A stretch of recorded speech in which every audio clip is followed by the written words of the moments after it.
Yes, London, we're back. It's a doctor's surgery.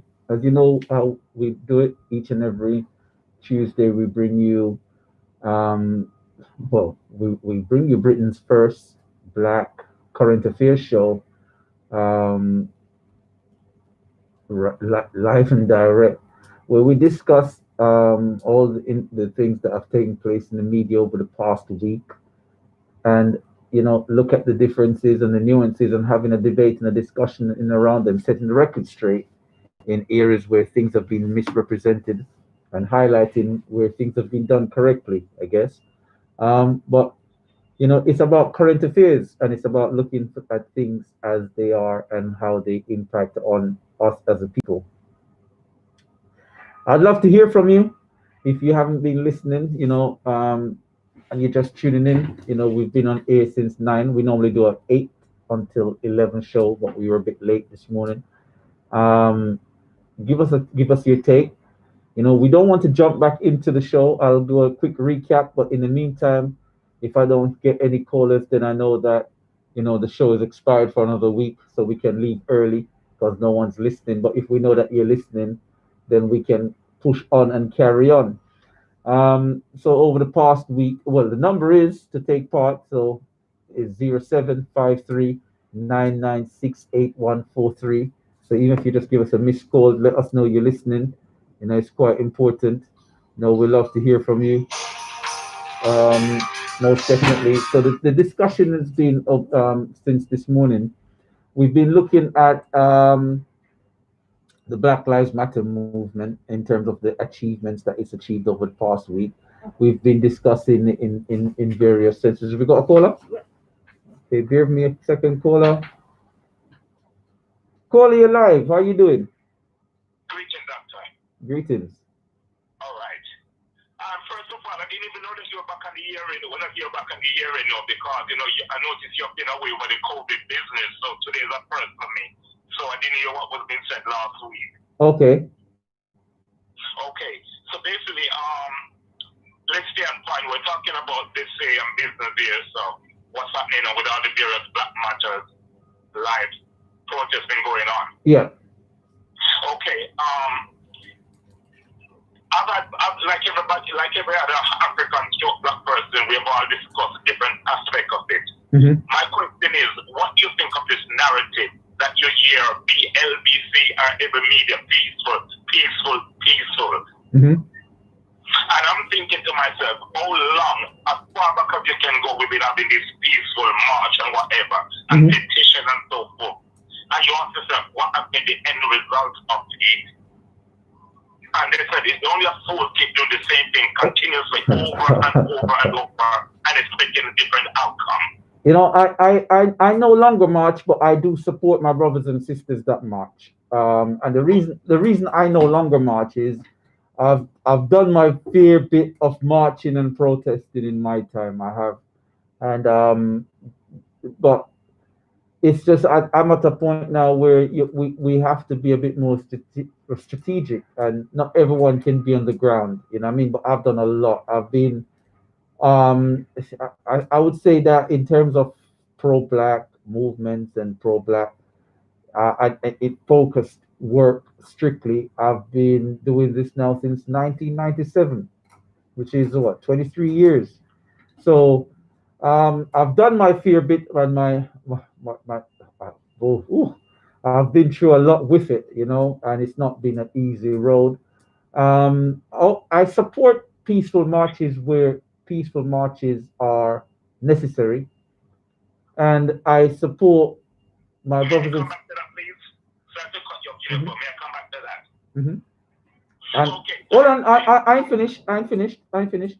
okay, I, my I, apology. I support peaceful marches where peaceful marches are necessary, and I also support marches where we have to get we have to get a bit rough with it, and set a few blazes and stuff if it's necessary. So that's my take, and that's my genuine take, and I'm not going to say with any apology. If if the situation requires us to do more than just walking down the street and going, "We shall be heard," then it is what it is. I'm not going to bash. one of the things that really offended me in the news yesterday was the Home Secretary, one of the MPs. I can't remember what female black MP pulled her up on her comments that were quite it was a sister there from over in Brixton. I did hear that yeah, as well. it was quite disparaging what the Home Secretary had said, using languages that are not The helpful. keyword. Yeah, it's not helpful, and it's akin to racist languages that leads to harsh and disproportionate police action towards black folks when those languages are used. And the Home Secretary chose to follow the Prime Minister, who I expected that from, in a sense, not because I think the Prime Minister is racist, but because I think the Prime Minister, in a lot of senses, is outdated and not in touch with how a lot of white-based language and rhetoric impacts on us as a people. But with the Home Secretary, I was surprised when she used that language, and I was so glad when the sister I'm pulled her surprised up. you're saying that. Yeah. So when the No, sister, seriously, I'm surprised you're saying that because this is one of the best things that they can do to actually get your message over, meaning to say they use what we call not black but a non-white person to say that, so they can then come over and say it's not we're saying it, it's one of your own right? saying it. So Exactly, that doesn't surprise me exactly. any So, more. and then her stupid rhetoric was that in the playground they used to call her the P word, and I had to Yeah. laugh, and I said, if that's her experience of racism, that they were calling her the P word in the playground, that's not racism, that's racist language, but that's not racism, because in the playground everyone exhibits racist language. But racism is when a system and structure of authority and power is utilized against you. And that's what we're talking about. Right. So when she said the P word in the playground, she just sounded like an ignorant, stupid fool. And not only that, what she should have said is, when the racist language was used towards her, she should have said, Boris, stop it, man. Stop calling me that. You get me? That's what she should have said. Because in reality, she was with the same clique and crew, not literally speaking. Like I said, that I said that in jest, because I'm not saying that the prime minister is racist in that sense. Or, you know what I mean? Because as you know, when the election came, I was proponent for Boris. But what I'm saying is that in reality, she was going to an institution where she was with the same set of structure and system where she's a part of now. So when she's trying to say that she was called that in school, but yet you're still supporting the system that props that up and the language that props that up, it shows that you're either ignorant to the facts of the true impact, or you're just a lackey. Which is it? You see, I'm listening to you, and I do not want to do exactly what I was listening to the radio, listening to your caller previous is doing. It's drifting away from the point I'm actually trying to say, even Yeah. just validity in what we're both saying, but we're drifting away. Okay, You see, carry on. my narrative was dealing with these marches and so forth. You explained to me that you yourself do not go on marches anymore. Mhm. And we listen to you, been doing it for over a certain period at all. And I put it from my point of view, I can actually call you an infant, and I still go on there. And the reason why I said I would still go on there make the sense really, because the alternative to that in the sense really is either we are staying in our home, do not make our presence. When I say the presence in terms of numbers, whatever, and people said if we don't give a damn, who else is gonna give a damn? Mhm. But going back to my initial point, I am saying when you go out and you get the media, be it the police or police chief, great, that's peaceful. Look how many petitions that we have sent through on every aspect. Like you could even say the statue them or whatever the case is. Mhm. Where has it gotten us? You see, you get your Al Sharpton and all these Jesse Jackson, all of them come out the woodwork and whatever they jump to the fore. And but the debate I've been having, people saying that if you go and you start rioting, I know that's what you really want to use. I want to use that word, whatever the case is. We're only ripping down our own neighborhood. Mhm. And I start to think, and I said to people, whether it be in our neighborhood or wherever the case is, which of these places are business places do we own within our neighborhood? The- And the- the only thing they're responding to And I mean, I'm one of those who probably said we'll probably lose it because I'm not thinking straight. I said, unknown the whole country. I was talking about America at the time. When I said, I didn't say the state, I said the whole country because the only thing they respond to. Now, But at the same time, you see my brother there, William, I use the word brother, you know, he looms, William Trump, he's going on and he said, you know, this is not peaceful one. Yes, he wanted to do a photo shoot with his Bible across the road. And before he step out there, so what did he get police to do? They start flinging tear gas and rubber bullets or whatever. What was peaceful about it? What I will say, everything you said you said there was correct, right? And the funny thing is, when I was about to interrupt you, you said, "Hold on." I was going to say, you know, your rhetoric sounds like Donald Trump's because that's what he was saying. He was saying that that the black communities after rioting takes decades to recover, and this is one of the problems because a lot of black businesses in these black neighborhoods were being destroyed, and they have a harder task of getting back on to get to where they were in the first place. It was a hard task, and they have a 10 times harder task getting back to where the damage would push them back. So in that sense, in destroying your own community, that's pointless. And if it's a targeted attack, then I agree. I'm someone that would say that, you know, if someone like you said, I don't march and protest no more because I keep saying this on air and I don't retract my statement. If I lose a family member to police brutality, it's me and the officer and his family that's going to deal in it. I'm not going to be as straight as that is. I'm not even going to go around in no circle. I'm just saying it like that. If someone run up on me the wrong way or run up on my family the wrong way, then we have to run up on them the wrong way. That's simple as it is. Anything away from that, well, let me finish. Anything away from that, I would always say abide by the law and the lands of this country. I will never break the law or encourage anyone to break the law and not abide by the law of the land. But I am not, but as you see the thing is, what you've just done, using yourself as an example, you have to individualize it. I am talking as a collective. As a collective, I said this last week. What do we do then? If you listen, if how do we get people to listen to us? Because good question. Good question. If you listen to the show last week, it's recorded. Yeah, no, I'm just saying. I know, but I'm just making reference. The show last week, one of the things that we talked about was the very question you're asking, and one of the things that I explained in the show last week is we know that the police is institutionally racist. We know that the NHS is institutionally racist. We know that the social services, even though it's predominantly black people in London, is still institutionally racist against its very own. So we have all these, right? Let me finish. Let me finish. So we have all these government organizations, which we both agree that have institutional racism in it. But I will still stand by this point to say Britain still, above all these countries, provide the best opportunities for dialogue and conversation and for change, because they're open to discussion in those senses where a lot of countries don't give you that opportunity. So we have to give credit where credit is due. However, we recognize where these discrepancies in this country are.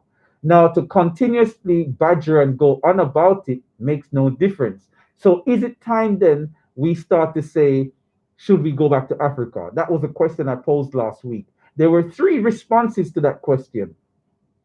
One, to say, yes, we should start the mental preparation of going back to Africa. We need to start thinking that way, inclined and that in that direction, you know, to stop propping up the system and start thinking, how can we start to prop up Africa? And then over time, we start to do a structured move back.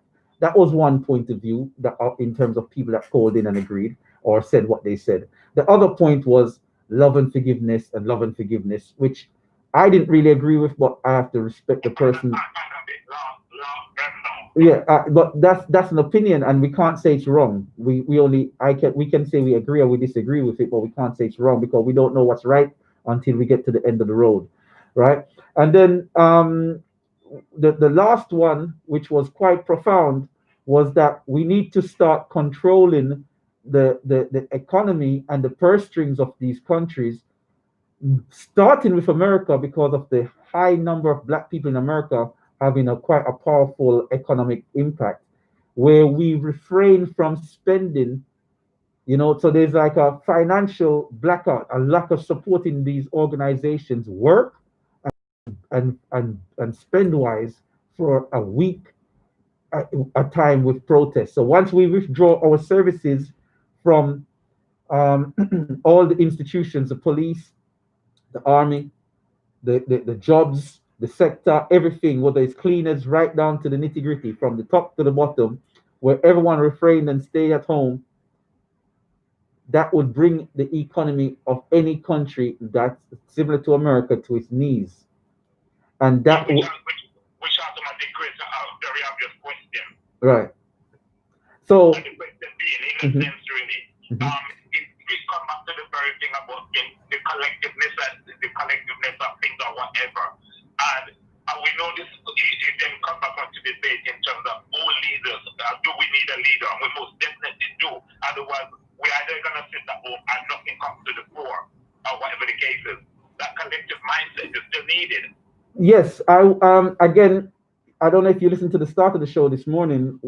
I do agree with that point very much so, to say, whilst we have the Black Lives Matter movement and it's achieved quite a lot, even though a lot of people say that the Black Lives Matter movement was set up by George Soros, who's a liberalist Democrat in America, their agenda is quite racist in its end result, but he's the one that sponsors it on this end. So there's a reasoning and agenda behind what the Black Lives Matter movement really is. But however, if we take away from that detraction, we can say that there's been a lot of achievement. But one of the problems with it, as it stands, is that it's left the protest up to interpretation, where we don't know what they want. We don't know what we want in the protest. You see what I'm saying? There's not a single voice.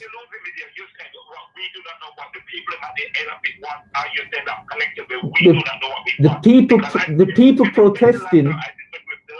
The people protesting are not presenting what they want. There's not a unilateral voice of what is wanted.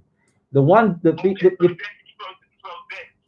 creates a question then. How do we achieve that then? How do we maneuver ourselves and get ourselves and make sure we're the one with the narrative as opposed to a narrative being given to us?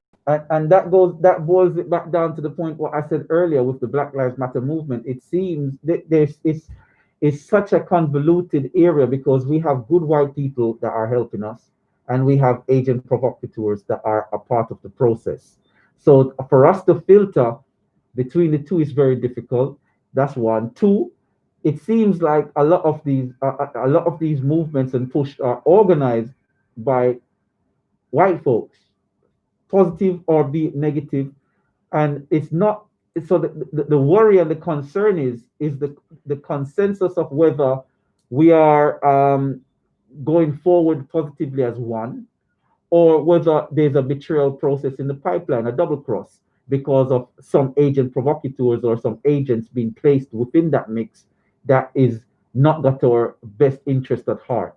So should we become literate enough in our aims and goals? Because one of the problems is that our leaders tend to be entertainers and sports personalities, as opposed to academics. So I rephrase that, actually, not academics, as opposed to learned men and women. And when I say learned men and women, I mean people that's taking the time out to go and learn for themselves, because we know there's a lot of idiot academics, like I mentioned earlier this morning. Yeah, a lot of them on LB, you know where I'm talking about, the idiot academics that try to call in and kiss bottom to sound good. You know what I'm saying? So, I got this and I got that. Who cares what you've got? No one cares.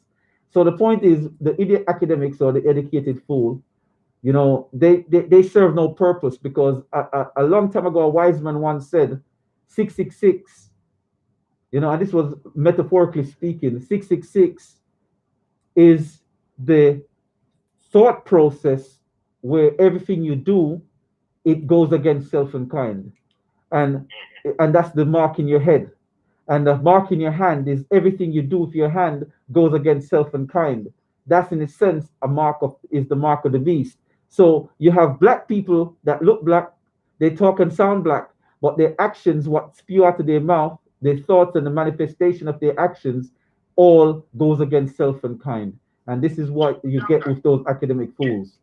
Yeah, so what you see, the thing is like both of us are singing to the converted. So what you Mm-hmm. say, well, we know you got listeners, Mm-hmm. there's a listener up there that I understood. I'll give you an example. You say you do not go on Mars, what you said, you yourself as an individual, you've done it over the years or whatever the case is. Mm-hmm. I still do, and I'll tell you the reason, very, very simple, the reason why I do. Mm-hmm. Is I just to get to the intellectual side of things, really. Mm-hmm. I go there as part of a body. Let me give you an example. Saturday, early in the morning, I received one of the WhatsApp messages said, we have been a local march in Brent as well. And I you know what I mean, I got myself up my bed and whatever, I time in my hand, and I went on the Black Lives Matters in Brent, whereby you had the key speaker was Don Butler, a brother who's head of Brent Council, a brother, I think he's of Nigerian descent. He could well be Ghanaian, I'm not sure, but West Africa anyway. And there's a nation man there. And funny enough, because I've listened to not Diana, about Don Butler speak many times, and she was quite rousing at that time. But then again, typical politician or somebody there, when she gave her speech, at the end of it, she said, she turned the Black Lives Matter into whether you are gay, lesbian, this, that, whatever. And to me, that was so detracting from the actual focus of what was all about. And once again, one of the things I noticed observing the crowd, 75% of the people there were what we call it white European people. What I'm trying to say, if I did not come out or whatever the case is, am I also sending a statement said it does not really matter to me what's happening in the Black Lives Matter business there, so? Well, say that last bit again. Sorry, before I address it. Say that last bit again. I didn't get the last bit. No, the last bit of what I'm trying to say, if people such as myself, or you for that matter, when I said African people, when I use the word African, African means to say black people. If we do not attend any of these things, are we also sending a message saying that we don't care what's happening to us as well, or do we just sit back and keep quiet? Oh, I get what you mean. My statement of I don't go on marches no more is not for others to do the same. My statement that I said today and even last week when I said if I should be stepping back out on a march, if the family's not there with me, I'm not doing it. If the family's not if the family of those insulted or injured is not right there with me on that march, I'm not doing it. Because I used to go on marches for all kind of reasons. You get what I'm saying? But so I don't lose you. When you said the family, you're talking about individual family that's affected or the family of the African people. So the family that's affected. So let me tell you where I'm coming from with that. In the US, for example, because that's the spark of this right now. In the US, for example, we know that in a lot of the marches in the past, the family were never on these marches. Why? Because the family has an agreement with the city where they're going to be paid millions of dollars for compensation for the loss of life. And this is why the officers ain't being prosecuted, because the families are taking the compensation package and they're not going out marching. It's the people understanding that one day that it might be them, they're the ones that are going out marching. But they're marching in support of the family. And the family are at home saying, oh, we don't want this, we want a peaceful process, and blah, blah. This is why you get that rhetoric. So, right.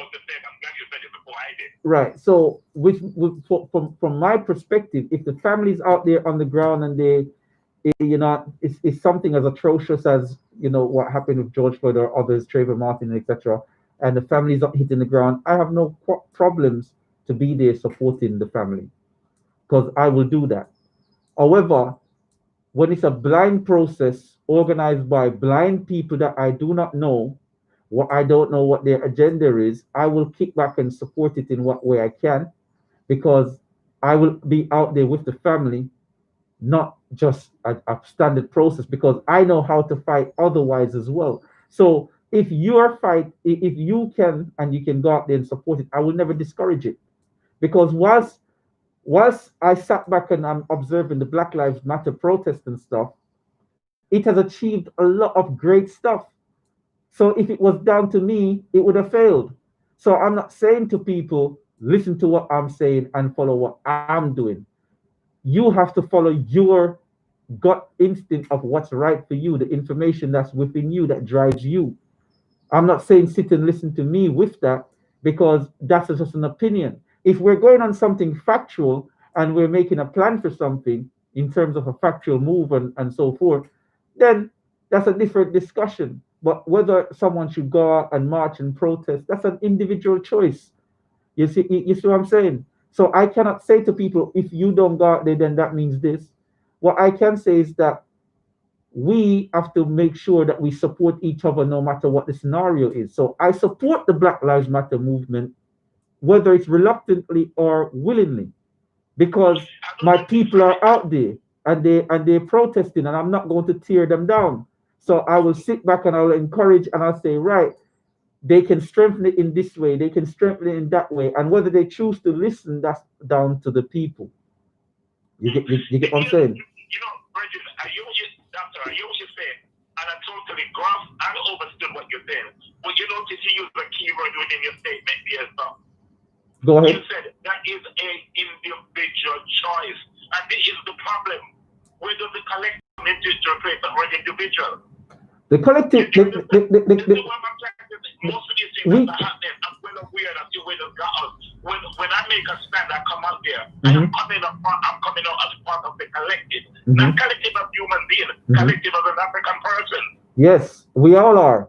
But what I'm saying is, I cannot tell someone that their actions make them lesser than who they are. What I can say is that their actions is of a fool, or the, you know what I'm saying. So if you're saying my actions is of a fool in that sense, I can take that hit. You know what I'm saying, because I can understand where you're coming from with it. I'm not saying I'm right and gloriously standing by my decision. I'm just saying that's my current position. But if someone should look at the resume, they will see that I've been through the battles. And if they understood the battles that I'm still going through with the You don't have to system. tell me that about you per se because I know who you are and I've been in places with you. But I'm just dealing with the collective in that sense. Right. We've got So you get what I'm saying. So I because I know you, I know who's coming from. yeah. I'm dealing with you because our conversation, hopefully, is going to match you sitting on inside like me, who would never pick up the phone and phone in or whatever the case is.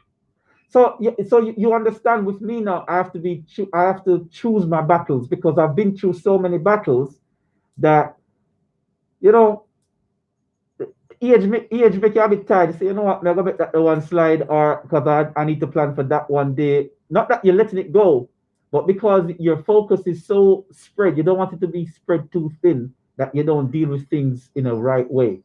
You see what I'm saying?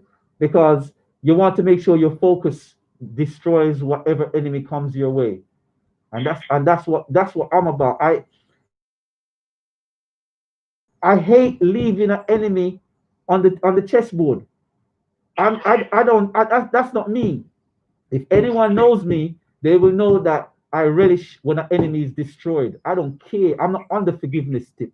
And that's my vision and focus to destroy my enemies. But Okay, you have to choose your battles. I know you're temperature, and when it comes to you and your testimonial, for me is not required. Like I said, because I know you're off here, necessarily. But having said this, but I'm trying to say, given the forum and the platform that you are sitting at now, I am saying, should you be mindful that in your position, not to be careful that you're supposed to be assisting in galvanizing people to actually do what is to do That's true. Yes, I agree with you. I agree. Yeah. I agree. What I know what you're trying to say, and I agree. We when you're in a position of authority or influence, if you have to make sure that it's used wisely. Okay, and I'm not saying to people don't march. This is why I said we have to look at how we can support that. So if you can go out and march and you still have that zeal and that zest, I encourage you to do so. You see what I'm saying? I would not discourage you to do so. If you still have that zeal and that zest, and you still have, you know what I mean? Because not everyone's got that zeal and that zest. And people do their things in different ways. So if that zest is still there, I encourage you to do so. I encourage you to support your people, but we have to be wise with what we're doing also. and it's not just randomized things. And like you're saying, if we keep marching and keep saying the same thing over and over, what good does it achieve? We have to be more structured and smarter than that. So we there's so much to it, and it's not to detract from the good work that this march has done, because these marches have achieved a lot of good work.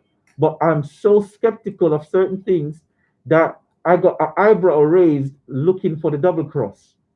Okay, and that's all I'm saying. I have to also be honest with my people, because I don't want to set them up to fail. I want to set them up to win, so that things can become fair. I don't believe in equality. I believe in fairness. Okay, and I hear people talking about equality all the time. You never hear me say that. I don't. If my friends will tell you this, I don't believe in equality. I believe in fairness. I believe things should be fair. And I always say, from a young age, I used to say, fair is fear.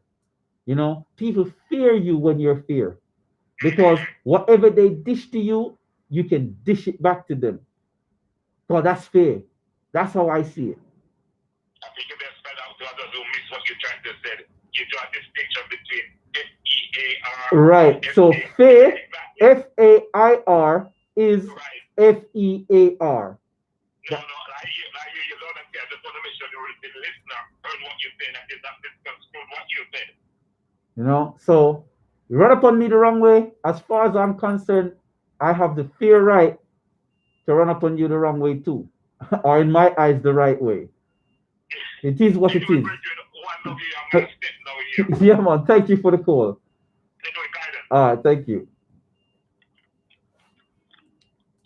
What do you think, London? It's good to hear from the caller. You know what I'm saying? And this is what we're talking about. We have to have the active debate. We have to check each other, because I can be wrong.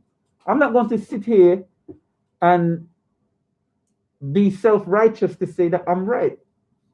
And if someone calls in and teaches me something, I'm happy to learn it, because I could be saying something that's not quite right. If you disagree with what I'm saying, it's good that we have dialogue where we can uplift and teach each other to make each of us a better person. And it's not about to create chaos within the system where there's no need for chaos. There's only need for a resetting or a breaking down of the system where it's not functional. However, if the system is functional and there's a format for something, then we can let it work. You know, for example, the statue in Bristol, there's been a debate for such a long time about that statue, and that statue was still standing. So for the fact that the good white people tore it down, I'm grateful to you all. If there's any more, rip them down too. You know what I'm saying? This is, you know, no one wins a race in racism, but yet you still have so much, you know, inappropriate discussions around this. And every time I listen to those stations that the caller mentioned, your BBC, I give you an example. I was listening to I listened to all the stations from RT, Al Jazeera, BBC, LBC. I listen to a small portion every day to get a gist of what's being said and a balanced perspective on world affairs and current affairs that I see may impact us as a people. And for example, the BBC said yesterday in its Beyond 100 Days program, it said that Tanzania has declared, that there's no longer any coronavirus in the country, thanks to God. And I had to laugh when I hear it, because the first thing that came to my mind, we have a live caller. Yeah. I'll come back to that point of the Tanzania and the Beyond 100 Years. Caller, give me 1 second. Caller, you're live. Yes, bro. How you doing? Yeah, I was hearing something. My 2 quick questions. Uh-huh. One to the Home Secretary, where she's saying that she's going to charge people pulling down that statue of that racist man, inhuman being who used to go in Africa and collect our brothers and sisters and sell them. Why don't we talk to these people was people that was going against all what you call them inhuman? human rights. How can we today in a society in England revering people who was some of the worst human rights atrocities people? Why is she saying that she's going to charge people for them people like those? Those people and their family. Just a minute, I don't want to run ahead.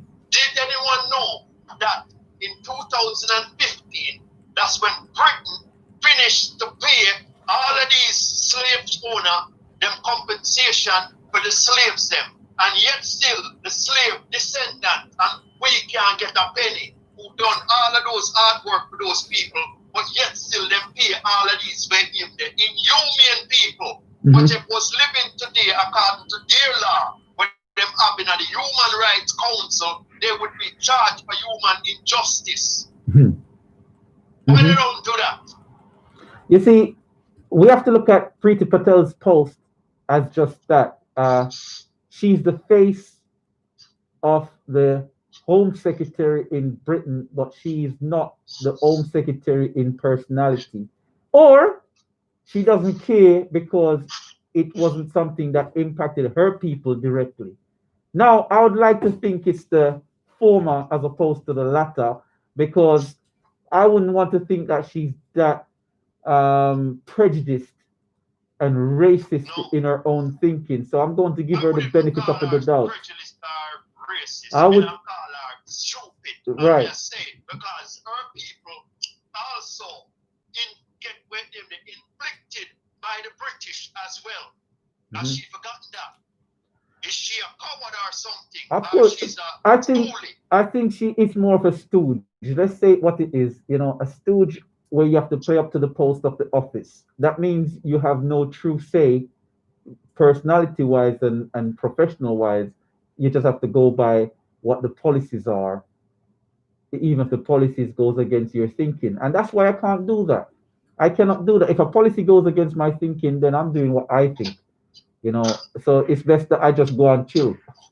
So in this world, I haven't got no beef against the European. But now look no beef on him. I want him just to leave we alone so we can practice what we can practice. This goes towards the education now of black people. Because it's gonna be, I'm gonna say, European cannot educate the black race. We have total different spirituality, we have total different makeup and everything. Thinking is totally different. We don't have a problem with what they want to do. We don't have a problem, but we want to do what we want to do. We want to educate our children. We want to educate them about our spirituality.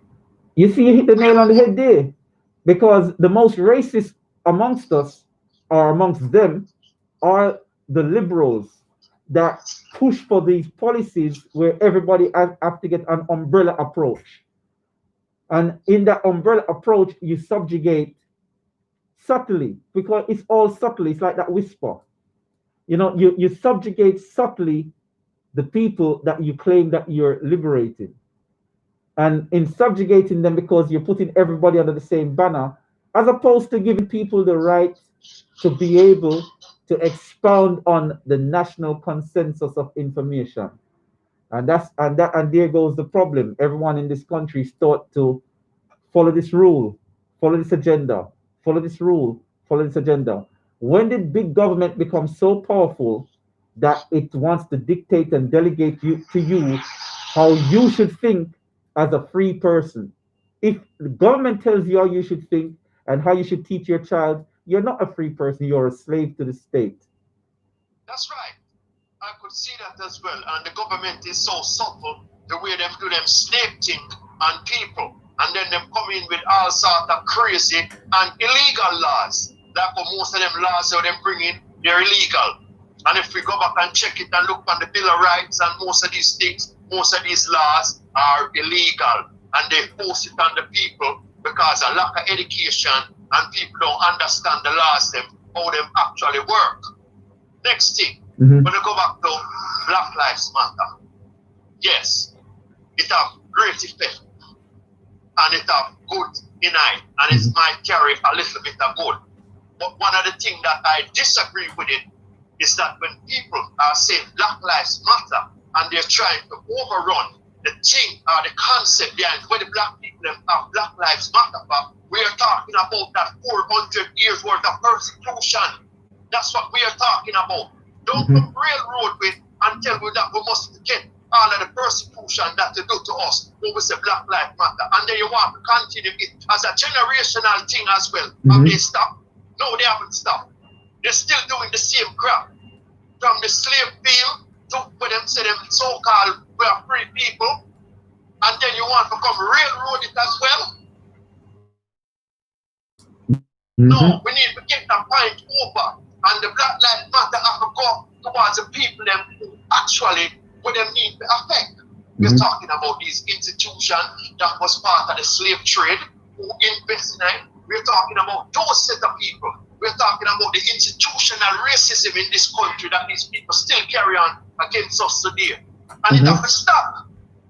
It have to stop. That's what we mean, say stop. We don't want to just come out and say, we're sorry about the incident that happened to George Floyd. That was terrible. But don't use that for railroad 400 years of the persecution. Don't use that for railroad the 1200 years to get back the Arabs before the European come in. So we've been under persecution for the last 2,000 years. Many people now check that. Okay. Because I check from. Go on. I got a text message, right? And I want your take on it. It says, and it's based on what we were talking about with the Home Secretary before. It says, and I'll read it exactly. Ugly Patel. I just got that ugly, Pretty Patel. She ain't pretty at all, is she, for real? Ugly Patel parents are Ugandan. So she's mad at Idi Amin, which explains why she don't support black people. I just corrected that. Sorry. So her parents are Ugandan. And if that's true, we know that a lot of people that went through that little part, that's a lot of them had a lot of there were two people that came out of Uganda. When I came to this country and I understood the Ugandan scenario, you had those that were kicked out that hated the Africans as a result, and you had some that were said that they really understood the African plight and they weren't a part of the abuse, and it was a shame that this had happened, and they still understood the plight and they didn't take it in any negative. She might fall over that side where because her family was impacted in that way, she might hate the Ugandan plight. Is that true? I don't know. I'm throwing it out there. Do you have any take on that? Yeah. Uncle Patel, what they want to call our people, them was invaders in Uganda. Them not come from Uganda. And them go down there and them want to do the same thing, just like for the European and the Arabs them that do, and persecute black people in their own country. So when Idi Amin kick them out, if they have all right to kick them out. We're not talking about indigenous people to Africa. We're talking about people that invade, just like for every other society do, the black people invade with and persecute with in our own countries. And that crap have to stop. It have to stop. And if it means a rumble in the jungle, a rumble in the jungle. Yeah. We're not have it no more. We're not sit down and take it. And we're not scared of it. We're not come up with a mind down a fear factor and everything and try to scare people and say we must be afraid of it. No. We're not afraid of it no more. Why would you? People amongst us which we have sell out amongst us. That's right. That. Yeah. Because some of the worst set of people that we have today is our own kind. But them want to bend over for everybody. But guess what? The European now bend over for it. The Arabs now bend over for it. Them just want we to go and be wait name there. This same little man we are going head every day. Yes, master. Yes, master. No more yes, master. We don't depend no more yes, master. We don't depend no violence with nobody. We just want you to leave us alone, that we can practice what we need to practice, and we respect you as well. We have good white people out there, like we have loads of white friends, and we are talking about honest. We're not talking about them old foundational bureaucrats for setting on them dirty ways and trying to propagate the same dirt for them up inside of them own people. Like when you look at this educational system, it is so corrupt. This is what the European them are fight against in their own system. Them have too much corrupted leaders and too much corrupted people who keep on spread down the same garbage. Guess what we are saying? If you want to spread your garbage, spread it amongst your own kind. Do not bring within everything. And next thing we don't like, with Boris Johnson, when them keep on a talk about COVID affect BM society more than anything. Where you get that from? Well, national statistics get let's look at that, because they claim that it affects black people more, but yet because we weren't allowed to go into the hospitals and we didn't see what was taking place, we don't even know if it was due to lack of treatment and lack of respect of those people, why those people end up dying at a greater rate than others.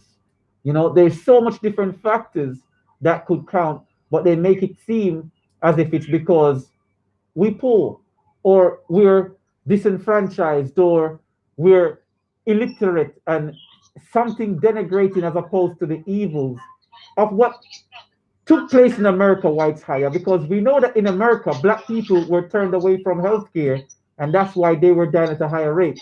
That's a fact. Okay. We know that now we have a continent of Africa with 1.2 billion people. And Right. it's less than 3,000 people die from COVID. In England, you have about 67 million people. And then one say the figures are about over 60,000. Something wrong. Something is not right. I don't feel them I tell with the truth on it. And when them keep on saying, damn people, this sound like a setup to me. Like when I set you up for something. Don't do it, Boris. Make the right choice, Boris. You can make the right choice because you have the power to make the right choice and do the right thing, Boris. Don't make people lead you down the gutter. Like when coming like this man when have the one named Dominic Cummings coming like I'm handler. It's like this man, I am supervisor. But for one day Boris can't think for himself anymore. Well, You know what? Boris was a very good mayor for London. Let's hope. Boris. Let's When hope. Boris started off, I'm gonna be honest. Me, the like Boris, but then Boris start make some little fickle move lately that we can't understand him. He's a man where becoming like him. He's not a politician. I've never voted, but if we never vote recently, we don't vote for him. Even although we never vote, but we don't vote for him over Jeremy because Jeremy they get confused. Him don't know what to do. So we don't understand that the education system have to change. And when we say change, we not tell the European to change him educational system. So We just want the power to teach our kids them about our spirituality, about our history. We don't want you to do it because if you do it, you have to pick and choose what you want to give them, and you have to give them a next bag of crap. And the garbage you feed with for the last 400-500 years is some sort of garbage and rhetoric you have to try to feed them.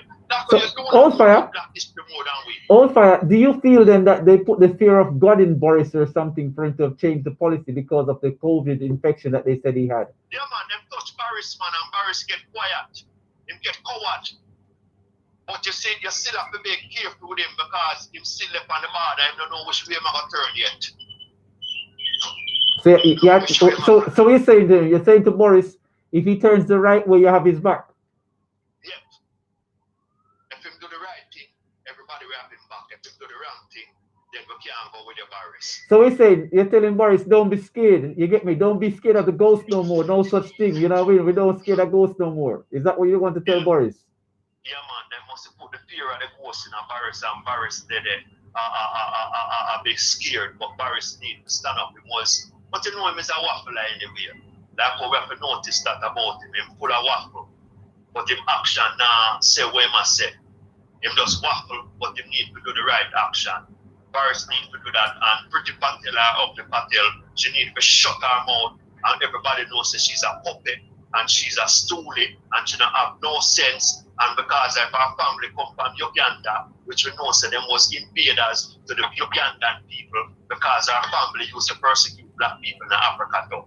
So we now sit down and take fair crap neither. And as we say, all of these statues with all of these people who was doing peer inhumane act against our people by taking them from Africa, sell them as chattel slave, persecute them, rape them, kill them, do all sorts of atrocities to it. She don't want to say nothing about it. Eh? We don't say nothing about it. I know we take down the statue, you know. She remember say a European take it down. Exactly. Take it down. So make sure you know that. I want to stop that, but the protesters them are antagonize the police because it's the police them are antagonize the protesters. Because we know they have agent prerogative in inside of the police force, whether them be Freemason, whether them be we go have to wrap up. I know exactly what you're saying, but because we're out of time, we got like 20 seconds or 30 seconds left, so we'll talk. It's time. Yeah, man. All right. All right. I don't know who agree with me and who disagree with me, but at the same time, I don't care who agree with me. I don't care who disagree with me, because truth are truth and righteousness are righteousness. Yeah, man. All right. All right, one. Yes, it's another week. You know, it's the doctor's surgery. We'll be back next week, Tuesday from 8 until 11. We'll be on time next week. Watch. All right. So take care and give care, London. It's the doctor's surgery.